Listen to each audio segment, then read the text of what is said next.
Okay sir, ಈಗ ಸ್ಕೈಲೀಡ್ ಎಂಬ ಕನಸು ಹೇಗೆ ಆರಂಭ ಆಯಿತು ನಿಮ್ಮದು? ಸೊ ನಂದು ಏರೋನಾಟಿಕಲ್ ಇಂಜಿನಿಯರಿಂಗ್ ಮಾಡಿದ್ಮೇಲೆ ನಾನು ಸ್ವಲ್ಪ ದಿನ ಏರ್ಪೋರ್ಟ್ ಅಲ್ಲಿ ವರ್ಕ್ ಮಾಡ್ತಿದ್ದೆ. ನನಗೂ ಪೈಲಟ್ ಆಗ್ಲಿಕ್ಕೆ ಇಷ್ಟ ಇತ್ತು ಅಂಡ್ ನಾನು ಟ್ರೈನಿಂಗು ಕೂಡ ಸೇರ್ಕೊಂಡಿದ್ದೆ. ಸೊ ಈಗ ಇಲ್ಲಿ ಫಸ್ಟ್ ಸ್ಟೆಪ್ ಹೇಗೆ ಸ್ಟಾರ್ಟ್ ಆಗುತ್ತೆ? ಈಗ ಒಬ್ಬನಿಗೆ ನಾನು ಪೈಲಟ್ ಆಗಬೇಕು, ಸೊ ಈ ವಿಷಯ ನಾನು ಮಾಡ್ಬೇಕಂದ್ರೆ ಯಾವ ಸ್ಟಾರ್ಟ್ ಆಗುತ್ತೆ? ಮೊದಲು ನಾವು ಮಾಡಿಸೋದು ಮೆಡಿಕಲ್ಸ್. ಯಾಕೆಂದ್ರೆ ನೀವೀಗ ತುಂಬಾ ಇನ್ವೆಸ್ಟ್ಮೆಂಟ್ ಮಾಡ್ಲಿಕ್ಕೆ ಇರ್ತದೆ ಟ್ರೈನಿಂಗಿಗೆ. ನೀವು ಮೆಡಿಕಲಿ ಫಿಟ್ ಇಲ್ಲ ಅಂತ ಗೊತ್ತಾದ್ರೆ ನಾಳೆ ದಿನ ನೀವೇನು ಇನ್ವೆಸ್ಟ್ಮೆಂಟ್ ಮಾಡಿರ್ತೀರಾ ಅದು ಅಷ್ಟು ವೇಸ್ಟ್ ಆಗ್ತದೆ. ಸೊ ಫಸ್ಟ್ ನಾವು ಎನಿ ಸ್ಟೂಡೆಂಟ್ ಬಂದಾಗ ರೆಕಮೆಂಡ್ ಮಾಡೋದು ಮೆಡಿಕಲ್ಸ್ ಮಾಡಿ. ಸೊ ವೀಕ್ಷಕರು, ಈಗ ನನ್ನ ಜೊತೆ ಇದ್ದಾರೆ ಕೌಶಿಕ್ ಗೌಡ ಅವರು, ಡೈರೆಕ್ಟರ್ ಸ್ಕೈಲೀಡ್ ಇದ್ರದ್ದು. ಸೊ ನಮಗೆ ಒಂದಷ್ಟು ಕನ್ಫ್ಯೂಸ್, ಒಂದಷ್ಟು ಕ್ವಶನ್ ಅಂದ್ರೆ ಜನಸಾಮಾನ್ಯರಿಗೆ ಹೆಚ್ಚು ಇದ್ರ ಬಗ್ಗೆ ಮಾಹಿತಿ ಇರುವುದಿಲ್ಲ. ಸೊ ಇವತ್ತು ಸಾಧ್ಯವಾದಷ್ಟು ನಿಮ್ಮಿಂದ ಇದರ ಬಗ್ಗೆ ಜನರಿಗೆ ಮುಟ್ಟಿಸುವಂತ ಪ್ರಯತ್ನ ನಾನು ಮಾಡ್ತಿದ್ದೆ. ಖಂಡಿತ. ಓಕೆ ಸರ್, ಈಗ ಸ್ಕೈಲೀಡ್ ಎಂಬ ಕನಸು ಹೇಗೆ ಆರಂಭ ಆಯಿತು ನಿಮ್ಮದು? ಸೊ ನಂದು ಏರೋನಾಟಿಕಲ್ ಇಂಜಿನಿಯರಿಂಗ್ ಮಾಡಿದ್ಮೇಲೆ ನಾನು ಸ್ವಲ್ಪ ದಿನ ಏರ್ಪೋರ್ಟ್ ಅಲ್ಲಿ ವರ್ಕ್ ಮಾಡ್ತಿದ್ದೆ. ನನಗೂ ಪೈಲಟ್ ಆಗ್ಲಿಕ್ಕೆ ಇಷ್ಟ ಇತ್ತು ಅಂಡ್ ನಾನು ಟ್ರೈನಿಂಗು ಕೂಡ ಸೇರ್ಕೊಂಡಿದ್ದೆ. ಮತ್ತೆ due to some financial issue ನಾನು ಮತ್ತೆ ಮುಂದೆ ಹೋಗ್ಲಿಕ್ಕೆ ಆಗ್ಲಿಲ್ಲ. ದೆನ್ ಐ ಥಾಟ್ ಓಕೆ, ಒಂದು ಬಿಸ್ನೆಸ್ ಮಾಡುವ ಅಂತ ನಾನು ಸ್ಕೈಲೈಡ್ ಗ್ಲೋಬಲ್ನ ಸ್ಟಾರ್ಟ್ ಮಾಡಿದೆ. ಇನಿಷಿಯಲಿ ನಾನು ಸ್ಟಾರ್ಟ್ ಮಾಡಿದ್ದು ಮಕ್ಕಳಿಗೆ ಡ್ರೋನ್ ಬಿಲ್ಡ್ ಮಾಡೋದು ಹೇಗೆ, ಸೊ ಇದ್ರ ಬಗ್ಗೆ ನಾನು ಟ್ರೈನಿಂಗ್ ಕೊಡ್ತಾ ಇದ್ದೆ. ಹೋಗ್ತಾ ಹೋಗ್ತಾ ಪೈಲಟ್ಸ್ಗಳಿಗೆ ಡಿಮ್ಯಾಂಡ್ ಇರೋದು ತಿಳ್ಕೊಂಡು then I started providing commercial pilot training. So ನಾನು ಸ್ಟಾರ್ಟ್ ಮಾಡಿದ್ದು ಹಾಸನಲ್ಲಿ ಒಂದು ಒಳ್ಳೆ ನೇಮ್ ಬಂತು. ಒಳ್ಳೆ ಮಕ್ಕಳಿಗೆ ನಾವು ಟ್ರೈನಿಂಗ್ ಕೊಟ್ಟು ಏರ್ಪೋರ್ಟ್ ಅಲ್ಲಿ ಜಾಬ್ ಎಲ್ಲ ಕೊಡಿಸ್ತಾ ಇದ್ವಿ. ಅದಾದ ನಂತರ ಮಂಗಳೂರಿನಲ್ಲಿ ನನಗೆ ಪೈಲಟ್ ಟ್ರೈನಿಂಗ್ಗೆ ತುಂಬಾ ಎನ್ಕ್ವೈರೀಸ್ ಬರ್ತಾ ಇತ್ತು. So then I thought okay, ಮಂಗಳೂರಿನಲ್ಲಿ ಒಂದು ಬ್ರಾಂಚ್ ಮಾಡುವ ಅಂತ. ಅಲ್ಟಿಮೇಟ್ಲಿ ಇವಾಗ ನಾವು ಮಂಗಳೂರಿನಲ್ಲೇ ಹೆಡ್ ಕ್ವಾರ್ಟರ್ಸ್ ಮಾಡ್ಕೊಳ್ಳೋ ಸ್ಟೇಜಿಗೆ ಬಂದಿದ್ದೇವೆ. ಓಕೆ, ಗ್ರೇಟ್ ಅಚೀವ್ ಅಲ್ಲ ಸರ್. ನೋಡಿ, ನೀವು ಕನಸು ಕಂಡ್ರಿ ಒಂದು, ಸೊ ಫೈನಾನ್ಷಿಯಲ್ ನಿಮಗೆ ಪ್ರಾಬ್ಲಮ್ ಆಯ್ತು ಅಂತ ನಿಮ್ಮ ಕನಸು ಆಗದಿದ್ರು ಇನ್ನೊಬ್ಬರ ಅದ್ರ ಕನಸು ನಾವು ನೆರವೇರಿಸುವಂತ ನೀವು ಇದಕ್ಕೆ. ಓಕೆ, ಈಗ ಪೈಲಟ್ ಆಗ್ಲಿಕ್ಕೆ ಸಾಮಾನ್ಯವಾಗಿ ಕ್ವಾಲಿಫಿಕೇಶನ್ ಎಷ್ಟು ಇರಬೇಕು? ಸೊ ಪೈಲಟ್ ಆಗ್ಲಿಕ್ಕೆ ನಿಮ್ಗೆ ಇಂಜಿನಿಯರಿಂಗ್ ಮಾಸ್ಟರ್ಸ್ ಇದು ಯಾವುದು ಬೇಡ. ನಿಮ್ದು ಬೇಸಿಕ್ ಕ್ವಾಲಿಫಿಕೇಶನ್ +2 10+2 ಮುಗಿಸಿ, ಬಟ್ ಸೈನ್ಸ್ ಬ್ಯಾಕ್ ಗ್ರೌಂಡ್ ಇಂದ ಬಂದಿರಬೇಕು. ಓಕೆ, ಅಂದ್ರೆ PUC ಆಗಿರ್ಬೇಕು, ಬಟ್ ಸೈನ್ಸ್ ಅಲ್ಲಿ ಪಾಸ್ ಆಗಿರ್ಬೇಕು. ಇನ್ ಕೇಸ್ ಅವ್ರು ಕಾಮರ್ಸ್ ಮತ್ತೆ ಆರ್ಟ್ಸ್ ಏನಾದ್ರು ಓದಿದ್ದಾರೆ, ಸ್ಟಿಲ್ ಅವರು ಪೈಲಟ್ ಆಗ್ಲಿಕ್ಕೆ ಇಷ್ಟಪಡ್ತಿದ್ದಾರೆ ಅಂತಂದ್ರೆ ಅವ್ರಿಗೂ ಕೂಡ ಒಂದು ವೇ ಇದೆ. ಫಿಸಿಕ್ಸ್ ಮತ್ತೆ ಮ್ಯಾಥಮೆಟಿಕ್ಸ್ ಈ ಎರಡು ಸಬ್ಜೆಕ್ಟ್ ನ ಅವರು ಎಕ್ಸಾಮ್ ಬರೆದು ಕ್ಲಿಯರ್ ಮಾಡ್ಕೋಬೇಕಾಗ್ತದೆ. ನಮ್ಮ ಇಂಡಿಯಾದೇ ಒಂದು ಸಪರೇಟ್ ಬೋರ್ಡ್ ಇದೆ, NIOS ಅಂತ, national institute of open schooling ಅಂತ. ಆ NIOS ಬೋರ್ಡ್ ಅಲ್ಲಿ ಫಿಸಿಕ್ಸ್ ಮತ್ತೆ ಮ್ಯಾಥಮೆಟಿಕ್ಸ್ ಕ್ಲಿಯರ್ ಮಾಡ್ಕೊಂಡ್ರೆ ದೆನ್ ಅವರು ಎಲಿಜಿಬಲ್ ಆಗ್ತಾರೆ. ಬಟ್ ಅವ್ರು ಸೈನ್ಸ್ ಇಂದ ಪಾಸ್ ಔಟ್ ಆಗಿದ್ರೆ ಡೈರೆಕ್ಟ್ ಆಗಿ ಅವರು ಟ್ರೈನಿಂಗ್ ನ ಸ್ಟಾರ್ಟ್ ಮಾಡಬಹುದು. ಓಕೆ, ಒಂದು ಸ್ಮಾಲ್ ಕ್ವಶನ್, ಈಗ ಸೈನ್ಸ್ ಕಂಪಲ್ಸರಿ ಯಾಕೆ ಸರ್ ಬೇಕಿದಕ್ಕೆ ಅಂತ? ಸೈನ್ಸ್ ಯಾಕೆ ಕಂಪಲ್ಸರಿ ಅಂತಂದ್ರೆ ಯೂಶಲಿ ಹೊರ ದೇಶದಲ್ಲಿ ಇದೆಲ್ಲ ಕಂಪಲ್ಸರಿ ಇಲ್ಲ. ನಮ್ಮ ಇಂಡಿಯಾದಲ್ಲಿ ಮಾತ್ರ ಫಿಸಿಕ್ಸ್ ಮತ್ತೆ ಮ್ಯಾಥಮೆಟಿಕ್ಸ್ ಇರಬೇಕು ಅಂತ ಕಂಪಲ್ಸರಿ ಮಾಡಿದ್ದಾರೆ. ಸೊ ಸಾಮಾನ್ಯವಾಗಿ ನಿಮ್ಗೆ ಕಾಮರ್ಸ್ ಮತ್ತೆ ಆರ್ಟ್ಸ್ ಅಲ್ಲಿ ಫಿಸಿಕ್ಸ್ ಇರೋದಿಲ್ಲ. ಓಕೆ, ಮ್ಯಾಥಮೆಟಿಕ್ಸ್ ಸ್ವಲ್ಪ ಅಕೌಂಟಿಂಗ್ ರಿಲೇಟೆಡ್ ಇರ್ತದೆ. ಸೊ ಹಾಗಾಗಿ ನಮ್ಗೆ ಪೈಲಟ್ ಟ್ರೈನಿಂಗ್ ಸಿಲೆಬಸ್ ಅಲ್ಲಿ ಗ್ರೌಂಡ್ ಸಬ್ಜೆಕ್ಟ್ಸ್ ಇರ್ತದಲ್ಲ, ಆ ಥಿಯರಿ ಸಬ್ಜೆಕ್ಟ್ ಅಲ್ಲಿ ಸ್ವಲ್ಪ ಅದರದ್ದು ಎಲಿಮೆಂಟ್ಸ್ ಇರೋದ್ರಿಂದ ಫಿಸಿಕ್ಸ್ ಮತ್ತೆ ಮ್ಯಾಥಮೆಟಿಕ್ಸ್ ನ ಕಂಪಲ್ಸರಿ ಆಗಿ ಮಾಡಿದ್ದಾರೆ DGCA. ಬಟ್ ಇವಾಗ ಮಾತುಕತೆ ನಡೀತಾ ಇದೆ. In future days DGCA is planning to remove that mandatory for physics and mathematics. So ಈಗ ಇಲ್ಲಿ ಫಸ್ಟ್ ಸ್ಟೆಪ್ ಹೇಗೆ ಸ್ಟಾರ್ಟ್ ಆಗುತ್ತೆ? ಈಗ ಒಬ್ಬನಿಗೆ ನಾನು ಪೈಲಟ್ ಆಗಬೇಕು, ಸೊ ಈ ವಿಷಯ ನಾನು ಮಾಡ್ಬೇಕಂದ್ರೆ ಯಾವ ಸ್ಟಾರ್ಟ್ ಆಗುತ್ತೆ? ಮೊದಲು ನಾವು ಮಾಡಿಸೋದು ಮೆಡಿಕಲ್ಸ್. ಯಾಕೆಂದ್ರೆ ನೀವೀಗ ತುಂಬಾ ಇನ್ವೆಸ್ಟ್ಮೆಂಟ್ ಮಾಡ್ಲಿಕ್ಕೆ ಇರ್ತದೆ ಟ್ರೈನಿಂಗಿಗೆ. ನೀವು ಮೆಡಿಕಲಿ ಫಿಟ್ ಇಲ್ಲ ಅಂತ ಗೊತ್ತಾದ್ರೆ ನಾಳೆ ದಿನ ನೀವೇನ್ ಇನ್ವೆಸ್ಟ್ಮೆಂಟ್ ಮಾಡಿರ್ತೀರಾ ಅದು ಅಷ್ಟು ವೇಸ್ಟ್ ಆಗ್ತದೆ. ಸೊ ಫಸ್ಟ್ ನಾವು ಎನಿ ಸ್ಟೂಡೆಂಟ್ ಬಂದಾಗ ರೆಕಮೆಂಡ್ ಮಾಡೋದು ಮೆಡಿಕಲ್ಸ್ ಮಾಡಿ. ಯಾವ ರೀತಿಯಲ್ಲಿ ಮೆಡಿಕಲ್ಸ್? ಸೊ ಇದರಲ್ಲಿ 2 ರೀತಿ ಇರ್ತದೆ. ಒಂದು ಕ್ಲಾಸ್ 2 ಮೆಡಿಕಲ್ ಅಂತ, ಮತ್ತೆ ಕ್ಲಾಸ್ 1 ಮೆಡಿಕಲ್ ಅಂತ. ಇನಿಷಿಯಲಿ ಯಾವಾಗ ನಮ್ಮ ಹತ್ರ ಬರ್ತಾರೆ ನಾವು ಕ್ಲಾಸ್ 2 ಮೆಡಿಕಲ್ ನ ಮಾಡಿಸ್ತೇವೆ. ಅದನ್ನ ಕಂಡಕ್ಟ್ ಮಾಡೋದು ಪ್ರೈವೇಟ್ ಡಾಕ್ಟರ್ಸ್ ಇರ್ತಾರೆ. ಅವರು DGC ಇಂದ ರಿಜಿಸ್ಟರ್ಡ್ ಆಗಿರ್ತಾರೆ, ಸರ್ಟಿಫೈಡ್ ಆಗಿರ್ತಾರೆ. ಸೊ ಆ ಡಾಕ್ಟರ್ ಹತ್ರ ನಾವು ಮಕ್ಕಳನ್ನ ಕರ್ಕೊಂಡೋಗಿ ಎಕ್ಸಾಮಿನ್ ಮಾಡಿಸ್ತೇವೆ. ದೆನ್ ಸರ್ಟೈನ್ ಮೆಡಿಕಲ್ ರಿಪೋರ್ಟ್ಸ್ ಗಳು ತಗೊಂಡು blood test, chest x-ray, abdomen, urine test, ಈ ತರದೆಲ್ಲ ಬೇಸಿಕ್ ಟೆಸ್ಟ್ಗಳು and eye test. Vision is very important. So ಅದರಲ್ಲೂ ಯಾರಾದ್ರೂ ಸ್ಪೆಕ್ಸ್ ಆಗ್ತಿದ್ದಾರೆ ಅಂದ್ರೆ still they can become pilot. But ಏನಂದ್ರೆ with or without glasses 6/6 vision ಇರ್ಬೇಕು ಅಷ್ಟೇನೆ. ಬಟ್ ಕೆಲವೊಂದು ಡಿಸೀಸ್ ಲೈಕ್ ಕಲರ್ ಬ್ಲೈಂಡ್ನೆಸ್ ಮತ್ತೆ ಅಸ್ತಮ ಈ ತರದ್ದೆಲ್ಲ ಇದ್ರೆ ಮಕ್ಕಳಿಗೆ ಪೈಲಟ್ ಆಗ್ಲಿಕ್ಕೆ ಆಗೋದಿಲ್ಲ, because it's not treatable. Colour blindness ಇದ್ರೆ ನಾವು ಕಾಕ್ಪಿಟ್ ಅಲ್ಲಿ ಇನ್ಸ್ಟ್ರೂಮೆಂಟ್ಸ್ ಅಲ್ಲಿ ಕೆಲವೊಂದು ಪ್ಯಾರಾಮೀಟರ್ಸ್ ನ ರೀಡ್ ಮಾಡೋದಿರ್ತದೆ, ಅದು ಕಲರ್ ಕೋಡಿಂಗ್ ಅಲ್ಲಿ ಇರ್ತದೆ. ಸೊ ನಾವು ಅದನ್ನ ಐಡೆಂಟಿಫೈ ಮಾಡ್ಲಿಕ್ಕೆ ಆಗೋದಿಲ್ಲ ಅಂದ್ರೆ ಕಷ್ಟ ಆಗ್ತದೆ. ಸೊ ಹಾಗಾಗಿ ಇದೆಲ್ಲ ಇದ್ರೆ ಪೈಲಟ್ ಆಗ್ಲಿಕ್ಕೆ ಆಗೋದಿಲ್ಲ. ಬಟ್ ಯೂಶುವಲ್ ಆಗಿ rarest in the rare case ನಾವು ಅದನ್ನ ನೋಡ್ತೇವೆ ಮಕ್ಕಳಲ್ಲಿ. ಬಟ್ ನಮ್ಮಲ್ಲಿ ಇದುವರೆಗೂ ಯಾರು ಆ ಥರ ಸ್ಟೂಡೆಂಟ್ಗಳು ಆ ಥರ ಪ್ರಾಬ್ಲಮ್ ಇದ್ದು ಬಂದಿಲ್ಲ. ಸೊ ಈ ಕ್ಲಾಸ್ 2 ಮೆಡಿಕಲ್ ಕ್ಲಿಯರ್ ಆದಮೇಲೆ ಒಂದು 2 months ಆದ ನಂತರ ಕ್ಲಾಸ್ 1 ಮೆಡಿಕಲ್ ಮಾಡಿಸ್ತೇವೆ. ಯೂಶುವಲ್ ಆಗಿ ಕ್ಲಾಸ್ 1 ಮೆಡಿಕಲ್ ಮಾಡೋದು ಏರ್ಫೋರ್ಸ್ ಕಮಾಂಡ್ ಹಾಸ್ಪಿಟಲ್ ಬ್ಯಾಂಗ್ಳೂರಲ್ಲಿದೆ. ಇಡೀ ಇಂಡಿಯಾದಲ್ಲೇನೆ only 3 centers which are approved to do the test. ಇವಾಗ ಪ್ರೈವೇಟ್ ಅಲ್ಲೂ ಕೂಡ ಮಾಡ್ಬೋದು ಅಪೋಲೋದಲ್ಲಿ, ಬಟ್ ಯೂಶುವಲ್ ಆಗಿ ನಾವು ರೆಕಮೆಂಡ್ ಮಾಡೋದು ಏರ್ಫೋರ್ಸ್ ಕಮಾಂಡ್ ಹಾಸ್ಪಿಟಲ್ ಅಲ್ಲೇ ಮಾಡಿಸ್ತೇವೆ ಕ್ಲಾಸ್ 1 ಮೆಡಿಕಲ್.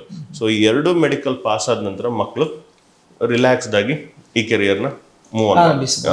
ಓಕೆ, ಈಗ ನಾರ್ಮಲಿ ಒಂದು ಸ್ಟಡಿ ಎಷ್ಟು ಡ್ಯೂರೇಷನ್ ಹೇಗೆ ಇರುತ್ತೆ, ಎಷ್ಟು ವರ್ಷ ಇರುತ್ತೆ? ಸೊ ಡ್ಯೂರೇಷನ್ ಬಂದು ನಾರ್ಮಲ್ ಆಗಿ 2 years. Okay, but it depends on the candidate also. So ಅವರು ಎಷ್ಟು ಟೈಮ್ ತೆಗಿತಾರೆ ಎಕ್ಸಾಮ್ ಕ್ಲಿಯರ್ ಮಾಡಲಿಕ್ಕೆ, ಮತ್ತೆ ಎಷ್ಟು ಟೈಮ್ ತಗೊಳ್ತಾರೆ ಅವರು ಫ್ಲೈಯಿಂಗ್ ಮುಗಿಸ್ಲಿಕ್ಕೆ. So there are steps. ಒಂದು 3 steps ಅಲ್ಲಿ ಪೈಲಟ್ ಟ್ರೈನಿಂಗ್ ಇರ್ತದೆ. ಒಂದು ಗ್ರೌಂಡ್ ಟ್ರೈನಿಂಗ್, ಮತ್ತೆ flying training, then type rating ಅಂತ. ಸೊ ಈ 3 stages ಅಲ್ಲೂ ಸ್ಟೂಡೆಂಟ್ ಪರ್ಫಾರ್ಮೆನ್ಸ್ ಮೇಲೆ ಡ್ಯೂರೇಷನ್ ಡಿಪೆಂಡ್ ಆಗಿರ್ತದೆ. ಆಸ್ ಲೋ ಆಸ್ 1.5 year ಅಲ್ಲೂ ಮುಗಿಸ್ತಾರೆ training, as high as 4 years 5 years ತಗೊಳ್ತಾರೆ. ಸೊ ಆನ್ ಅನ್ ಆವರೇಜ್ ಅಂತ ಅಂದ್ರೆ 2 years ಇಸ್ ದ ಟೈಮ್ ಅವರು 2 ವರ್ಷದಲ್ಲಿ ಮುಗಿಸಬಹುದು. ಈಗ ನೀವು ಹೇಳಿದ ಸ್ವಲ್ಪ ಬಿಡಿಸ್ಕೊಂಡು ಹೋಗುವ ಗ್ರೌಂಡ್ ಇದು ಅಂತ ಅದು ಹೇಗೆ, ಯಾವ ರೀತಿ ನಡೆಯುತ್ತದೆ? So ground training that is the first stage of becoming a ಏನೆಲ್ಲ ಬರುತ್ತೆ ಅದರಲ್ಲಿ? ಅದರಲ್ಲಿ 6 ಸಬ್ಜೆಕ್ಟ್ಗಳಿರ್ತದೆ. ಈಗ ನಮಗೆ 10th +2 ಅಲ್ಲೆಲ್ಲ ಹೇಗೆ ಸಬ್ಜೆಕ್ಟ್ಸ್ಗಳಿರ್ತದೆ, ಸಿಮಿಲರ್ ವೇ ಪೈಲಟ್ ಆಗ್ಲಿಕ್ಕೂ ಕೂಡ 6 ಥಿಯರಿ ಸಬ್ಜೆಕ್ಟ್ಗಳುಂಟು. Air regulation, air navigation, meteorology, technical general, technical specific and RTR ಅಂತ. ಸೊ ಈ 6 ಸಬ್ಜೆಕ್ಟ್ಗಳು ನಾವು ಟ್ರೈನಿಂಗ್ ನ ಕೊಡ್ತೇವೆ ಇಲ್ಲಿ ಮಂಗಳೂರಿನಲ್ಲಿ. ಓಕೆ, ಇದನ್ನ ಥಿಯರಿ ಸಬ್ಜೆಕ್ಟ್ಸ್ ಅಂತ ಹೇಳ್ತೇವೆ. ಸೊ ಅವರಿಗೆ ಇಲ್ಲಿ ಟ್ರೈನಿಂಗ್ ಕೊಟ್ಟು DGCA ಎಕ್ಸಾಮ್ ಕಂಡಕ್ಟ್ ಮಾಡ್ತದೆ. 2 months ಒನ್ಸ್ ಎಕ್ಸಾಮ್ ಕಂಡಕ್ಟ್ ಮಾಡ್ತಾರೆ. ಆ ಎಕ್ಸಾಮಿಗೆ ನಾವು ಪ್ರಿಪೇರ್ ಮಾಡಿ ಮಕ್ಕಳನ್ನ ಕಳಿಸ್ತೇವೆ. ಮಿನಿಮಮ್ 70 ಸ್ಕೋರ್ ಮಾಡಬೇಕು out of 100 to clear that subject. And exam ಬರೀಲಿಕ್ಕೆ ಅನ್ಲಿಮಿಟೆಡ್ ಏನು ಲಿಮಿಟೇಷನ್ಸ್ ಇಲ್ಲ. ಲೈಕ್ ನೀವು ಒಂದ್ಸಲ ಫೇಲ್ ಆಯ್ತು, ಸೆಕೆಂಡ್ ಸಲ ಫೇಲ್ ಆಯ್ತು ಅಂದ್ರೆ ಯು ಕ್ಯಾನ್ ಕಂಟಿನ್ಯೂ. ಆ ಥರ ಚಾನ್ಸ್ ಉಂಟು. ಸೊ ಈಸಿ ಇರುತ್ತೆ ಸರ್ ಸಬ್ಜೆಕ್ಟ್ ಹೇಗಿರುತ್ತೆ? ಸಾಮಾನ್ಯವಾಗಿ ಸೈನ್ಸ್ ಸ್ಟೂಡೆಂಟ್ಗಳಿಗೆ ಈಸಿ ಇರ್ತದೆ sir. Basic physics and mathematics ಇರ್ತದೆ. ಅಂಡ್ ಇದಕ್ಕೆ ಬರೋಂಥವ್ರು ತುಂಬಾ ಪ್ಯಾಷನೇಟೆಡ್ ಆಗಿ ಬರೋವಂಥವ್ರು, ಏವಿಯೇಷನ್ ಬಗ್ಗೆ ಕಲಿಬೇಕು ಅಂತ ತುಂಬಾ ಆಸೆ ಇಟ್ಕೊಂಡು ಬರ್ತಾರೆ. So when you have a interest in the industry, obviously ನಿಮ್ಗೆ ಸಿಲೆಬಸ್ ಎಲ್ಲ ಈಸಿ ಅನಿಸ್ತದೆ. ತುಂಬಾ ಟೆಕ್ನಿಕಾಲಿಟೀಸ್ ಕೂಡ ಇರೋದಿಲ್ಲ. ನ್ಯಾವಿಗೇಷನ್ ಅಂತ ಒಂದು ಸಬ್ಜೆಕ್ಟ್ ಇದೆ, ಮತ್ತೆ ಟೆಕ್ನಿಕಲ್ ಜನರಲ್ ಅಂತ ಒಂದು ಸಬ್ಜೆಕ್ಟ್ ಇದೆ. ಈ 2 ಸಬ್ಜೆಕ್ಟ್ ಮಕ್ಕಳಿಗೆ ಸಾಮಾನ್ಯವಾಗಿ ಸ್ವಲ್ಪ ಡಿಫಿಕಲ್ಟ್ ಆಗ್ಬೋದು. Other than that aviation, meteorology, it's all about weather. So weather ಬಗ್ಗೆ ನೀವು ಹೈಸ್ಕೂಲ್ +2 ಅಲ್ಲಿ ಏನು ಓದಿರ್ತೀರ ಅದೇ ಇರ್ತದೆ. Regulation, generic rules and laws in the aviation, ಅದ್ರ ಬಗ್ಗೆ ಕಲಿತಾರೆ. ಅದು ಕೂಡ ಈಸಿ ಇರ್ತದೆ. ನ್ಯಾವಿಗೇಷನ್ ಅಂದ್ರೆ ಸ್ವಲ್ಪ ರೂಟ್ಸ್ ಇದೆಲ್ಲ ಅದ್ರ ಬಗ್ಗೆ ನಾಲೆಡ್ಜ್ ತಗೊಳ್ಲಿಕ್ಕೆ ಇರ್ತದೆ. ಅದೊಂದು ಸ್ವಲ್ಪ ಅದು ಔಟ್ ಆಫ್ ಅಂದ್ರೆ ಮಕ್ಕಳಿಗೆ ಯಾವುದು ಕೂಡ ಅದು ಐಡಿಯಾ ಇರೋದಿಲ್ಲ, ಹಾಗಾಗಿ ಸ್ವಲ್ಪ ಡಿಫಿಕಲ್ಟೀಸ್ ಆಗ್ಬೋದು. But we will make them practice in a way that they can able to complete the exam in 1 attempt. Okay, ಈಗ ಫಸ್ಟ್ ಗ್ರೌಂಡ್ ಆದ್ಮೇಲೆ ಸೆಕೆಂಡ್ ಯಾವುದು ಅಂತ ಹೇಳಿದ್ರಿ ನೀವು? ಸೊ ಒಂದು ಸಲ ಗ್ರೌಂಡ್ ಎಕ್ಸಾಮ್ಸ್ ಕ್ಲಿಯರ್ ಆದ್ಮೇಲೆ ಮಕ್ಕಳಿಗೆ 2 ಆಪ್ಷನ್ ಇರ್ತದೆ. ಒಂದು ಫ್ಲೈಟ್ ಟ್ರೈನಿಂಗ್ ಇಂಡಿಯಾದಲ್ಲಿ ಮಾಡೋದು, ಇನ್ನೊಂದು ಅಬ್ರಾಡ್ ಅಲ್ಲಿ ಮಾಡೋದು. ಸೊ ಇದು ಡಿಪೆಂಡ್ ಆಗ್ತದೆ based on their financial capacity, ಮತ್ತೆ ಅವ್ರಿಗೆ ಡ್ಯೂರೇಷನ್ ಕೂಡ ಬೇಗ ಮುಗಿಸ್ಬೇಕು ಅಂತಂದ್ರೆ we usually recommend them to go to US or south Africa. ಹೌದು, ಇಲ್ಲ ನನಗೆ ಡ್ಯೂರೇಷನ್ ಏನು ತೊಂದರೆ ಇಲ್ಲ. ಇಂಡಿಯಾದಲ್ಲಿ ಪ್ರಾಬ್ಲಮ್ ಏನು ಅಂತಂದ್ರೆ ಯೂಶುವಲ್ ಆಗಿ ವೆದರ್ ಸ್ವಲ್ಪ ಆಚೆ ಈಚೆ ಆಗ್ತಾ ಇರ್ತದೆ ಯಾವಾಗಲೂ. ಸೊ ವೇರಿಯೇಷನ್ ಇದ್ದಾಗ ನಿಮ್ಗೆ ವೆದರ್ ಸರಿ ಇಲ್ಲ ಅಂತಂದ್ರೆ ಆಬ್ವಿಯಸ್ಲಿ ಸ್ಟೂಡೆಂಟ್ಸ್ ಫ್ಲೈಯಿಂಗ್ ಮಾಡ್ಲಿಕ್ಕೆ ಆಗೋದಿಲ್ಲ, ಹಾಗಾಗಿ ಸ್ವಲ್ಪ ಡಿಲೇ ಆಗ್ತದೆ. ಬಟ್ ಅದು depends on student again. But ಹೊರದೇಶದಲ್ಲೆಲ್ಲ ಸ್ವಲ್ಪ ಕ್ಲಿಯರ್ ಸ್ಕೈ ಇರ್ತದೆ, ಹಾಗಾಗಿ ಟ್ರೈನಿಂಗ್ಸ್ ಕೂಡ ಬೇಗ ಆಗ್ತದೆ. ಮಕ್ಕಳು ಒಂದು ಸಲ ಸ್ಟಾರ್ಟ್ ಮಾಡೋದು ಯೂಶುವಲ್ ಆಗಿ ಕಮರ್ಷಿಯಲ್ ಪೈಲಟ್ ಟ್ರೈನಿಂಗ್ ತಗೊಳ್ಳಿಕ್ಕೆ 200 hours ಟ್ರೈನಿಂಗ್ ಬೇಕು. ಸೊ ಆ ಲೈಸೆನ್ಸ್ ತಗೊಳ್ಳಿಕ್ಕೆ 200 hours ಮಕ್ಕಳು ಫ್ಲೈಟ್ ನ ಆರಿಸಿ ಟ್ರೈನಿಂಗ್ ಪ್ರಾಕ್ಟೀಸ್ ಮಾಡಿದ್ಮೇಲೆ ಅವರಿಗೆ ಆ ಲೈಸೆನ್ಸ್ ಸಿಗೋದು. ಅದರಲ್ಲೂ ಕೂಡ 185 hours ಅಥವಾ 200 hours ಸಿಂಗಲ್ ಇಂಜಿನ್ ಏರ್ಕ್ರಾಫ್ಟ್ ಅಲ್ಲಿ ಲೆಕ್ಸಸ್ ನ 172 ಅಂತ ಮಾಡೆಲ್ ಇದೆ, ಅದರಲ್ಲಿ ಟ್ರೈನಿಂಗ್ ತಗೊಳ್ತಾರೆ. ನೆಕ್ಸ್ಟ್ ಮಲ್ಟಿ ಇಂಜಿನ್ ರೇಟಿಂಗ್ ಅಂತ ಇರ್ತದೆ. ಸೊ ಅದು ಕೂಡ 2 ಇಂಜಿನ್ ಇರೋಂಥ ಏರ್ಕ್ರಾಫ್ಟ್, ಅದರಲ್ಲಿ ಒಂದು 15 to 25 hours ಫ್ಲೈ ಮಾಡ್ಲಿಕ್ಕೆ ಇರ್ತದೆ. ಸೊ ಓವರ್ ಆಲ್ ಒಂದು 200 to 225 hours ಟ್ರೈನಿಂಗ್ ತಗೊಂಡ್ರೆ ಅವರಿಗೆ ಕಮರ್ಷಿಯಲ್ ಪೈಲಟ್ ಲೈಸೆನ್ಸ್ ಇಶ್ಯೂ ಮಾಡ್ತಾರೆ. ಓಕೆ, ಈಗ 200 ಅವರ್ಸ್ ಅಂತ ಹೇಳಿದ್ರೆ ಇದು ಹೇಗೆ ಕಂಪ್ಲೀಟ್ ಮಾಡಬೇಕು ಅಂದ್ರೆ ಪರ್ ಡೇ ಇಷ್ಟು ಅಂತ ಅಥವಾ ಯಾವ ರೀತಿ ಕ್ಯಾಲ್ಕುಲೇಷನ್ ಆಗುತ್ತೆ? ಸೊ ಮಕ್ಕಳಿಗೆ ಅಕಾಡೆಮಿಯಲ್ಲಿ ಸ್ಲಾಟ್ಸ್ ಇರ್ತದೆ. ಸೊ ಈಗ ನಾಳೆ ನಂದು 1 ಅವರ್ ಸಾರ್ಟಿ ಅಂತಂದ್ರೆ 1 ಅವರ್ ನಾನು ಮಾಡುತ್ತೇನೆ. ದೆನ್ ಕೆಲವು ಗಂಟೆ ಇನ್ಸ್ಟ್ರಕ್ಟರ್ಸ್ ಜೊತೆ ಇರ್ತದೆ, ಕೆಲವು ಗಂಟೆ ಸೋಲೋ ಇರ್ತದೆ. ಮಕ್ಕಳು ಒಬ್ಬರೇನೆ ಅವ್ರ ಫ್ಲೈಟ್ ನ ತಗೊಂಡು ಹೋಗ್ತಾರೆ. ಅದಾದ್ಮೇಲೆ ಇನ್ಸ್ಟ್ರೂಮೆಂಟ್ ರೇಟಿಂಗ್ ಅಂತ ಇರ್ತದೆ, ಅಂದ್ರೆ you completely rely on instrument to fly the aircraft. ಅದಾದ್ಮೇಲೆ ನೈಟ್ ರೇಟಿಂಗ್ ಮತ್ತೆ cross country flying. Cross country ಅಂದ್ರೆ ಒಂದು ಏರ್ಪೋರ್ಟ್ ಇಂದ ಇನ್ನೊಂದು ಏರ್ಪೋರ್ಟಿಗೆ ಫ್ಲೈ ಮಾಡೋದು. ಸೊ ಈ ತರದೆಲ್ಲ ಮಲ್ಟಿಪಲ್ ಕ್ಯಾಟಗರಿಯಲ್ಲಿ ಸ್ಟೂಡೆಂಟ್ ಫ್ಲೈ ಮಾಡ್ತಾರೆ ಏರ್ಕ್ರಾಫ್ಟ್ ನ. ಸೊ ಅದನ್ನ 200 ಅವರ್ಸ್ ಅಕ್ಯುಮುಲೇಟ್ ಆದ್ಮೇಲೆ they will get the license. Okay, ಈಗ ಇದು ಸಾರಿ ಹೇಳಿ ಸರ್. ಸೊ ಇದು ಇಂಡಿಯಾದಲ್ಲಿ ಮಾಡೋದು. ಇನ್ ಕೇಸ್ ಮಕ್ಕಳೇನಾದ್ರು ಅಬ್ರಾಡಿಗೆ ಹೋದ್ರೆ ಸೇಮ್ ಟ್ರೈನಿಂಗ್ ಎಲ್ಲ ಸೇಮ್ ಇರ್ತದೆ. ಬಟ್ ಸ್ಮಾಲ್ ಚೇಂಜ್ ಅಂತ ಅಂದ್ರೆ ಅವರು ಇಂಡಿಯಾಗೆ ಬಂದ್ಮೇಲೆ ಲೈಸೆನ್ಸ್ ನ ಕನ್ವರ್ಟ್ ಮಾಡ್ಕೋಬೇಕು. ಹೌದು, ಈಗ US ಅಲ್ಲಿ ಮಾಡಿದ್ರೆ ಅವರಿಗೆ FAA ಅಲ್ಲಿ ಏನು ಗವರ್ನಿಂಗ್ ಬಾಡಿ ಇದೆ, ಏವಿಯೇಷನ್ ಗವರ್ನಿಂಗ್ ಬಾಡಿ, ಅವರು ಲೈಸೆನ್ಸ್ ನ ಕೊಟ್ಟಿರ್ತಾರೆ. ಸೊ ಅಲ್ಲಿ ಆ ಲೈಸೆನ್ಸ್ ನ ನಾವು ಇಂಡಿಯಾಗೆ ಬಂದ್ಮೇಲೆ ಅದನ್ನ ಕನ್ವರ್ಷನ್ ಮಾಡ್ಕೋಬೇಕು. ಆ ಕನ್ವರ್ಷನ್ ಮಾಡ್ಕೊಂಡ್ಮೇಲೆ ಇಂಡಿಯಾದಲ್ಲಿ ವರ್ಕ್ ಮಾಡ್ಲಿಕ್ಕೆ ಆಗೋದು. ಸೊ ಅದೊಂದು ಪ್ರೊಸೆಸ್ ಎಕ್ಸ್ಟ್ರಾ ಆಡ್ ಆನ್ ಆಗ್ತದೆ. ಅದರ್ ದ್ಯಾನ್ ದಟ್ ಒಂದು ಫೀಸ್ ಕಡಿಮೆ, ಅಂದ್ರೆ ಫಾರಿನ್ ಅಲ್ಲಿ ಸ್ವಲ್ಪ ಜಾಸ್ತಿ ಇರ್ತದೆ ಇಂಡಿಯಾಕ್ಕಿಂತ. ಬಟ್ ಬೇಗ ಕಳಿಸ್ತಾರೆ. ಹೌದು, ಬೇಗ ಕಳಿಸ್ತಾರೆ ಅವರು. South Africa is the one country ನಿಮ್ಗೆ ಇಂಡಿಯಾಕ್ಕಿಂತ ಸ್ವಲ್ಪ ಫೀಸ್ ಕಡಿಮೆ. ಬಿಕಾಸ್ ಒಂದು 50-55 lakhs ಒಳಗೆ ಇನ್ಕ್ಲೂಡಿಂಗ್ ಫುಡ್, ಅಕಾಮಿಡೇಷನ್ ಎಲ್ಲ ಕೊಡ್ತಾರೆ. Training according to DGCA requirement training ಕೊಟ್ಟು ಅಕಾಮಿಡೇಷನ್ ಮತ್ತೆ ಫುಡ್ ಎಲ್ಲ ಕೊಡ್ತಾರೆ. ಬಟ್ USA ಅಂತ ಅಂದ್ರೆ ನಿಮ್ಗೆ ಕಾಸ್ಟ್ ಆಫ್ ಲಿವಿಂಗ್ ತುಂಬಾ ಎಕ್ಸ್ಪೆನ್ಸಿವ್ ಅಲ್ಲಿ. ಸೊ ಅರೌಂಡ್ 70-75 lakhs ಆಗ್ತದೆ. ಇಂಡಿಯಾದಲ್ಲೂ ಕೂಡ ಆಲ್ಮೋಸ್ಟ್ 50-60 lakhs ಒಳಗೆ ಆಗ್ತದೆ. ಸೊ ಈ ತರ ಡಿಫ್ರೆನ್ಸಸ್ ಇರ್ತದೆ. ಸೊ ಈಗ ಪೈಲಟ್ ಕೋರ್ಸಿಗೆ ಒಂದು ಮಿನಿಮಮ್ ಅಂದ್ರೆ ಎಷ್ಟು ಖರ್ಚು ಮಾಡ್ಬೇಕಾಗ್ತದೆ ಸರ್? ಎಕ್ಸ್ಪೆನ್ಸ್ ಹೇಗಿರುತ್ತೆ ಸ್ಟೂಡೆಂಟ್ಗೆ? ಈಗ ನಾನು ಸ್ಟೇಜಸ್ ಏನ್ ಹೇಳಿದೆ ಟ್ರೈನಿಂಗಿಗೆ, ಅದ್ರ ಮೇಲೆನೆ ನಾವು ಫೀಸ್ ನ ಡಿವೈಡ್ ಮಾಡ್ಕೊಂಡು ಹೋಗುವ. ಸೊ ದಟ್ ಅರ್ಥ ಆಗ್ತದೆ ಈಸಿಯಾಗಿ. ಮೇನ್ ಗ್ರೌಂಡ್ ಟ್ರೈನಿಂಗ್ ಏನಿದೆ, ಈ ಗ್ರೌಂಡ್ ಟ್ರೈನಿಂಗಿಗೆ ಮಕ್ಕಳು ಏನಿಲ್ಲ ಅಂದ್ರೆ 2-3 lakhs rupees ಸ್ಪೆಂಡ್ ಮಾಡಬೇಕು. Okay, so that they can understand the theory subjects and clear the exam. ಅದು ಫಸ್ಟ್ ಸ್ಟೆಪ್. ಓಕೆ, ಇದಾದ ನಂತರ ನೆಕ್ಸ್ಟ್ ಬರ್ತದೆ flying training. So flying training ಇಂಡಿಯಾದಲ್ಲಾದ್ರೆ ಒಂದು 50-55 lakhs ಆಗ್ತದೆ. ಹೊರ ದೇಶದಲ್ಲಾದ್ರೆ ಒಂದು 50-60 lakhs. US ಆದ್ರೆ 70-75 lakhs. ಆಸ್ಟ್ರೇಲಿಯಾ, ನ್ಯೂಜಿಲ್ಯಾಂಡ್ ಆದ್ರೆ 70-80 lakhs. ಈ ತರ ಡಿಫ್ರೆನ್ಸ್ ಇರ್ತದೆ ಫೀಸ್ ಅಲ್ಲಿ. ಒಂದು ಸಲ ಮಕ್ಕಳು ಟ್ರೈನಿಂಗ್ ಮುಗಿಸಿದ್ಮೇಲೆ ಇಂಡಿಯಾಗೆ ಬಂದ್ಮೇಲೆ ಲೈಸೆನ್ಸ್ ಕನ್ವರ್ಷನ್ ಮಾಡ್ಕೋಬೇಕು. ಇಂಡಿಯಾದಲ್ಲೇ ಮಾಡಿದ್ರೆ ಅದು ಪಾರ್ಟ್ ಇರೋದಿಲ್ಲ. ಬಟ್ ಹೊರಗಡೆಯಿಂದ ಬಂದು ಇಲ್ಲಿ ಟ್ರೈನಿಂಗ್ ಏನಾದ್ರು ಲೈಸೆನ್ಸ್ ಏನಾದ್ರು ಕನ್ವರ್ಟ್ ಮಾಡ್ಕೊಳ್ಳಿಕ್ಕಿದ್ರೆ ಅದಕ್ಕೆ ಒಂದು 4-5 lakhs rupees extra additional spend ಮಾಡ್ಬೇಕಾಗ್ತದೆ. ಸೊ ಅವರು ಒಟ್ಟಾಗಿ ಅರೌಂಡ್ ಏನಿಲ್ಲ ಅಂದ್ರೂ ಒಂದು 60 lakhs, 60-65 lakhs ಪೈಲಟ್ ಆಗಬೇಕಾದ್ರೆ 60 lakhs. So there is one more catch here. Training ಮುಗಿಸಿದ ತಕ್ಷಣ ನಿಮ್ಗೆ ಲೈಸೆನ್ಸ್ ಸಿಗ್ತದೆ. ಲೈಸೆನ್ಸ್ ಇದ್ದ ತಕ್ಷಣ ನೀವು ಜಾಬ್ ಸ್ಟಾರ್ಟ್ ಮಾಡ್ಲಿಕ್ಕೆ ಆಗೋದಿಲ್ಲ. ಓಕೆ, ನಿಮ್ಗೆ additional one more training is required, that is called type writing. So ಈ ಟೈಪ್ ರೈಟಿಂಗ್ ಎಂತ ಅಂದ್ರೆ ನಿಮ್ಗೆ ಯೂಶುವಲ್ ಆಗಿ ಯಾವಾಗ ನೀವು ಕಮರ್ಷಿಯಲ್ ಪೈಲಟ್ ಟ್ರೈನಿಂಗ್ ಮಾಡ್ತಾ ಇರ್ತೀರಾ, 2 seater 4 seater ಈ ತರದ ಏರ್ಕ್ರಾಫ್ಟ್ ನ ನೀವು ಫ್ಲೈ ಮಾಡ್ತೀರಾ. ಸಿಂಗಲ್ ಇಂಜಿನ್ ಏರ್ಕ್ರಾಫ್ಟ್ ಆಗಿರ್ಬೋದು, multi engine, very smaller aircrafts. ಅದರಲ್ಲಿ ನೀವು ಜಾಸ್ತಿ ಏನು ಆಟೋಮೇಷನ್ಸ್ ಎಲ್ಲ ಕಲಿಕ್ಕೆ ಆಗೋದಿಲ್ಲ. ಜಸ್ಟ್ ಇನ್ಸ್ಟ್ರೂಮೆಂಟ್ ಫ್ಲೈಯಿಂಗ್ ಮತ್ತೆ ಮ್ಯಾನ್ಯುವಲ್ ಫ್ಲೈಯಿಂಗ್ ಇದ್ರ ಬಗ್ಗೆ ಕಲಿತೀರಾ. ಬಟ್ ಯಾವಾಗ ನೀವು commercial jets, bigger jets like Airbus 320 ಆಗಿರ್ಬೋದು, ಬೋಯಿಂಗ್ 737 ಆಗಿರ್ಬೋದು, ಕಮರ್ಷಿಯಲ್ ಜೆಟ್ಸ್ ನ ನೀವು ಫ್ಲೈ ಮಾಡಬೇಕು. So there is a lot of difference between smaller aircraft to bigger aircraft, commercial jets. So ನೀವು ಕಮರ್ಷಿಯಲ್ ಜೆಟ್ಸ್ ನ ಫ್ಲೈ ಮಾಡಬೇಕು ಅಂತ ಅಂದ್ರೆ ಅದಕ್ಕೆ ಸ್ಪೆಸಿಫಿಕ್ ಆಗಿ ಟ್ರೈನಿಂಗ್ ತಗೋಬೇಕಾಗ್ತದೆ. ನೀವು ಪರ್ಟಿಕ್ಯುಲರ್ ಮಾಡೆಲ್ ಬೇಸ್ ಮೇಲೆ ಟ್ರೈನಿಂಗ್ ತಗೊಳ್ಳೋದಿರ್ತದೆ. ಸೊ ಅದನ್ನೇ ನಾವು ಟೈಪ್ ರೈಟಿಂಗ್ ಅಂತ ಕರಿತೇವೆ. ಹೌದು. ಸೊ ಅದಕ್ಕೆ ಒಂದು 14-15 lakhs ಖರ್ಚಾಗ್ತದೆ. ಸೊ ಓವರ್ ಆಲ್ ನಿಮಗೆ ಪೈಲಟ್ ಆಗ್ಲಿಕ್ಕೆ ಎನಿವೇರ್ ಬಿಟ್ವೀನ್ 75-80 lakhs ಖರ್ಚು. ಓಕೆ ಸರ್, ಈಗ ಒಬ್ಬ ಸಾಮಾನ್ಯ ಮನುಷ್ಯ 75 lakhs ಖರ್ಚು ಮಾಡಿದ್ದು ಇಟ್ಕೊಳ್ಳಿ. ಅವ ಪೈಲಟ್ ಆದ್ಮೇಲೆ ಏನಿಲ್ಲ ಅವನ ಸ್ಯಾಲ್ರಿ ಆಗಿರುತ್ತೆ, ಇದನ್ನು ತೆಗಿಲಿಕ್ಕೆ ಆಗುತ್ತಾ? ಯಾಕಂದ್ರೆ ಈಗ ನೋಡ್ತಿರೋರ್ಗೆ ಅನಿಸ್ಬೋದು ಇಷ್ಟೆಲ್ಲ ಖರ್ಚು ಮಾಡಿ ನನಗೆ ಇದನ್ನು ತೆಗಿಲಿಕ್ಕೆ ಆಗುತ್ತಾ, ಏನ್ ಲಾಭ ಉಂಟು, ಪೈಲಟ್ ಆಗಿ ಎಷ್ಟು ಸ್ಯಾಲ್ರಿ ಸಿಗುತ್ತೆ, ಇದೆಲ್ಲ ಕನ್ಫ್ಯೂಸ್.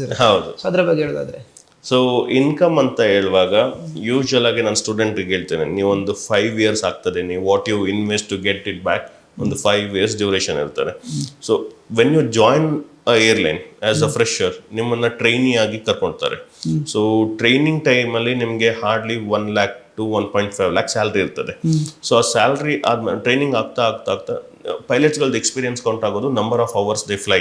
ಸೊ 500 hours 1000 hours ಈ ತರ ಅವ್ರದ್ದು ಎಕ್ಸ್ಪೀರಿಯನ್ಸ್ ಕ್ಯಾಲ್ಕುಲೇಟ್ ಆಗ್ತದೆ. ಎಷ್ಟು ವರ್ಷದಿಂದ ಕೆಲಸ ಮಾಡ್ತಿದ್ದಾರೆ ಅನ್ನೋದು ಅಷ್ಟು ಆಗೋದಿಲ್ಲ. ಸೊ ಅವ್ರಿಗೆ ಅವರ್ಸ್ ಬಿಲ್ಡ್ ಮಾಡ್ತಾ ಮಾಡ್ತಾ then they become first officer ಆಗಿರುವಾಗ ಏನಿಲ್ಲ ಅಂದ್ರೂ 3 lakh to 4 lakh ಸ್ಯಾಲ್ರಿ ಇರ್ತದೆ ಅವರಿಗೆ. Then there is one exam called ATPL. ನಾವು ಫಸ್ಟ್ ಸ್ಟೇಜ್ ಅಲ್ಲಿ ಹೇಗೆ CPL ಥಿಯರಿ ಸಬ್ಜೆಕ್ಟ್ಸ್ ಬರೀತೇವೆ ಅದೇ ಸಿಲೆಬಸ್ ಮೇಲೆ ಸ್ವಲ್ಪ ಕಾಂಪ್ಲೆಕ್ಸ್ ಇರ್ತದೆ. ಆ ATPL ಎಕ್ಸಾಮ್ ಅಂತ ಒಂದು ಬರ್ತದೆ. ಅದನ್ನ ಕ್ಲಿಯರ್ ಮಾಡಿದ್ರೆ there is one more requirement. ನೀವು ಕ್ಯಾಪ್ಟನ್ ಆಗಬೇಕು ಅಂತಂದ್ರೆ ಆ ATPL ಎಕ್ಸಾಮ್ ಒಂದು ಕ್ಲಿಯರ್ ಆಗಿರಬೇಕು. ದೆನ್ ಅಡಿಷನಲ್ ರಿಕ್ವೈರ್ಮೆಂಟ್ ಈಸ್ ನಿಮ್ದು ಎಕ್ಸ್ಪೀರಿಯನ್ಸ್ 1500 hours ನೀವು ಫ್ಲೈ ಮಾಡಿರ್ಬೇಕು. ಸೊ ಈ ಎರಡು ರಿಕ್ವೈರ್ಮೆಂಟ್ ಫುಲ್ಫಿಲ್ ಆಗಿತ್ತು ಅಂದ್ರೆ you can become a captain. So ನೀವು ಯಾವಾಗ ಕ್ಯಾಪ್ಟನ್ ಆಗ್ತೀರಾ ನಿಮ್ದು salary will go up to 7 to 10 lakhs. Okay. So ಬೇರೆ ಅಡ್ವಾಂಟೇಜ್ ಎಲ್ಲ ಇರುತ್ತೆ ಕ್ಯಾಪ್ಟನ್ ಆದವರಿಗೆ? ಹೌದು, ಕ್ಯಾಪ್ಟನ್ ಆದ ಯೂಶುವಲಿ ಫಸ್ಟ್ ಆಫೀಸರ್ ಆದ್ರೂ ಕ್ಯಾಪ್ಟನ್ ಆದ್ರೂ ಫೆಸಿಲಿಟಿ ಸೇಮ್, ಸ್ಯಾಲರಿ ಒಂದು ಡಿಫ್ರೆನ್ಸ್ ಅಷ್ಟೇನೆ. ಫಸ್ಟ್ ಆಫೀಸರ್ ಆಗಿರೋರು right side of the cockpit ಅಲ್ಲಿ ರೈಟ್ ಸೀಟ್ ಅಲ್ಲಿ ಕೂರ್ತಾರೆ, ಕ್ಯಾಪ್ಟನ್ ಆದವರು ಲೆಫ್ಟ್ ಅಲ್ಲಿ ಇರ್ತಾರೆ. So captain always hold that command, ಅದೊಂದು ಪವರ್ ಇರ್ತದೆ. ಹೌದು, ಹಾಗೆ. ಮತ್ತೆ ಇನ್ನೊಂದು ಮಕ್ಕಳು ಎಕ್ಸ್ಪೀರಿಯನ್ಸ್ ಆಯ್ತು, ಒಂದು 3000-5000 hours ಆಫ್ ಫ್ಲೈಯಿಂಗ್ ಎಕ್ಸ್ಪೀರಿಯನ್ಸ್ ಇದೆ ಆಸ್ ಅ ಕ್ಯಾಪ್ಟನ್ ಅಂತ ಅಂದ್ರೆ usually you can apply for international airlines also. So Emirates, Qatar ಮತ್ತೆ ಎಥಿಯಾಡ್ ಇದರಲ್ಲೆಲ್ಲ ಸ್ವಲ್ಪ ಇಂಡಿಯನ್ ಪೈಲಟ್ಸ್ಗಳು ವರ್ಕ್ ಮಾಡ್ತಾ ಇದ್ದಾರೆ. ಸೊ ಬೇರೆ ಇಂಟರ್ನ್ಯಾಷನಲ್ ಏರ್ಲೈನ್ಸ್ ಅಲ್ಲಿ ಅಲ್ಲೆಲ್ಲ ನಿಮಗೆ ಸ್ಯಾಲ್ರಿ ಒಳ್ಳೆ ಇರ್ತದೆ, ಅಪ್ ಟು 15 to 18 lakhs ವರೆಗೂ ಸ್ಯಾಲ್ರಿ ಹೋಗ್ತದೆ. So I mean I know few of the pilots who are running up to 20 lakh also. So you can take your career till there. And ನಿಮಗೆ retirement ಅಂತ up to 60-65 years ವರೆಗೂ, as long as you are maintaining your health, your fit, you are clearing class 1 medical every year, you can continue working. 65 ತನಕ 60 there are pilots sir up to 60-65 ವರೆಗೂ work ಮಾಡ್ತಿರೋರು. Okay sir, ಈಗ ನಾವು ಮಾತಾರಂಭಿಸುವಾಗ ನೀವು ನಿಮ್ಮ ಒಂದು ಮಾತು ಹೇಳಿದ್ರಿ, ನನ್ನ ಕನಸು ಆಗಲಿಲ್ಲ, ಹಾಗೆ ಇನ್ನೊಬ್ಬರಾದ್ರೂ ಕನಸಿರೋದು. ಈಗ ಕನಸು ಎಲ್ಲರೂ ಕಾಣ್ತಾರೆ ಸರ್, ಬಟ್ ಎಲ್ಲರಿಗೂ ಅದು ಎದುರಿಸ್ಲಿಕ್ಕೆ ಆಗ್ತದೆ ಅಂತ ಹೇಳಿ ಫಿನಾನ್ಷಿಯಲಿ ಪ್ರಾಬ್ಲಮ್ ಮೇನ್ ಇರೋದು. ಈಗ ಒಬ್ಬ ಸಾಮಾನ್ಯ ಫಿನಾನ್ಷಿಯಲ್ ಪ್ರಾಬ್ಲಮ್ ಇರೋನಿಗೂ ಲೋನ್ ಏನಾದರೂ ಅವೈಲಬಿಲಿಟಿ ಇದ್ರೆ ಕಂಪ್ಲೀಟ್ ಮಾಡೋದು ಅಂಥದ್ದು ಏನಾದರೂ ವ್ಯವಸ್ಥೆ ಉಂಟಾ? So that's where we are specialised sir. So usually ನಾನು ಮಾಡ್ಬೇಕಾದ್ರೆ ನನಗೆ ಲೋನ್ ಫೆಸಿಲಿಟಿ, ಲೋನ್ ಹೇಗೆ ತಗೊಳ್ಳೋದು, ಶೂರಿಟಿ ಅದೆಲ್ಲ ನನಗೆ ಅಷ್ಟು ಐಡಿಯಾ ಇರಲಿಲ್ಲ. ಆ್ಯಂಡ್ ನಮಗೆ ಗೈಡ್ ಮಾಡೋರು ಯಾರೂ ಇರಲಿಲ್ಲ. ಬಟ್ ಈಗ ಯಾವ ಲೆವೆಲ್ಗೆ ಇದೆ ಅಂತಂದ್ರೆ, ನೀವು ಪೈಲಟ್ ಆಗಬೇಕು ಅಂದರೆ ವಿತೌಟ್ ಎನಿ ಶೂರಿಟಿ ಕೂಡ ನೀವು ಲೋನ್ ತಗೋಬಹುದು. ಹೌದು. ಸೊ ಆ ಥರ ಫೆಸಿಲಿಟಿಗಳು ಕೂಡ ಉಂಟು. ಸೊ ಅದನ್ನ ನಾವು ಮಕ್ಕಳಿಗೆ ಹೆಲ್ಪ್ ಮಾಡ್ತೇವೆ. ಪೇರೆಂಟ್ಸಿಗೆ ಯಾರಿಗೆ ಲೋನ್ ನೆಸೆಸಿಟಿ ಇದೆ, ಗೌರ್ಮೆಂಟ್ ಬ್ಯಾಂಕ್ಸ್ ಇಂದ ಆಗಿರ್ಬೋದು ಅಥವಾ ಪ್ರೈವೇಟ್ ಬ್ಯಾಂಕ್ಸ್ ಇಂದ ಆಗಿರ್ಬೋದು, ವಿತ್ ಕೊಲೆಟ್ರಲ್, ವಿತೌಟ್ ಕೊಲೆಟ್ರಲ್ ಎರಡೂ ಕೂಡ ನಾವು ಗೈಡ್ ಮಾಡ್ತೇವೆ. Bank of Baroda, union bank, ಇಲ್ಲಿಂದ ನಮ್ಮಲ್ಲಿ ಹೋಗೋ ಅರ್ಧದಷ್ಟು ಮಕ್ಕಳು ಲೋನ್ಸ್ ಅದರಲ್ಲೇ ಮಾಡ್ಕೊಳ್ತಾರೆ. 8.59% ಇಂಟ್ರೆಸ್ಟ್ ರೇಟ್ ಅಲ್ಲಿ ಅವ್ರು ತಗೊಳ್ತಾರೆ. ಈವನ್ ರೀಪೇಮೆಂಟ್ ಕೂಡ ಹೇಗೆ ಅಂತ ಅಂದ್ರೆ 2 years ಕೋರ್ಸ್ ಡ್ಯೂರೇಷನ್ ಇದೆ ಅಂತಂದ್ರೆ 2 years plus 1 year extra gap ಕೊಡ್ತಾರೆ. Then from 4th year student will start repaying. So ಆ ತರ ಫೆಸಿಲಿಟಿ ಎಲ್ಲ ಉಂಟು. ಈವನ್ ಅದು ಕೊಲೆಟ್ರಲ್ ಲೋನ್ ಆಗಿರ್ಲಿ ಅಥವಾ ನಾನ್ ಕೊಲೆಟ್ರಲ್ ಆಗಿರ್ಲಿ, so that facility that so ಎಲ್ಲರಿಗೂ ತನ್ನ ಕನಸು ಈಡೇರಿಸಲಿಕ್ಕೆ ಅವಕಾಶ ಉಂಟು ಸರ್, ಅಲ್ವಾ? ಹೌದು. ಓಕೆ ಸರ್, ಕಾರ್ಯಕ್ರಮದ ಕೊನೆಯಲ್ಲಿ ಈಗ ಇಷ್ಟೊತ್ತು ನೀವು ಇದರ ಬಗ್ಗೆ ಡೀಟೇಲ್ಸ್ ಹೇಳಿದ್ರಿ.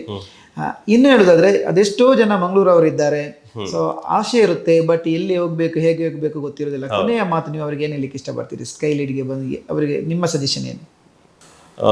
ಮಕ್ಕಳು ಯಾರು ಪೈಲಟ್ ಆಗಬೇಕು ಅಂತ ಇದ್ದೀರಾ, ಪೇರೆಂಟ್ಸ್ ಯಾರು ಅವ್ರ ಮಕ್ಕಳಿಗೆ ಪೈಲಟ್ ಟ್ರೈನಿಂಗ್ ಮಾಡಿಸ್ಬೇಕು ಅಂತ ಇದ್ದೀರಾ, ದಯವಿಟ್ಟು ಒಮ್ಮೆ ನಮ್ಮ ಆಫೀಸಿಗೆ ವಿಸಿಟ್ ಮಾಡಿ. ನಿಮಗೆ A to Z ಗೈಡೆನ್ಸ್ ಕೊಡ್ತೇವೆ. ಆ್ಯಂಡ್ ಮಕ್ಕಳಿಗೆ ಟ್ರೈನಿಂಗ್ ಕೂಡ ನಾವು ಟಾಪ್ ನಾಚ್ ವೇ ಅಲ್ಲೇ ಕೊಡ್ತೇವೆ. We have instructors who have cleared ATPL. And ನಮ್ಮಲ್ಲಿ ಮಂಗಳೂರಿಂದ ಬಂದಿರೋರೇ ಒಬ್ಬರು pilot who went to USA and did his training, commercial pilot training, and came back. Now he is working with us.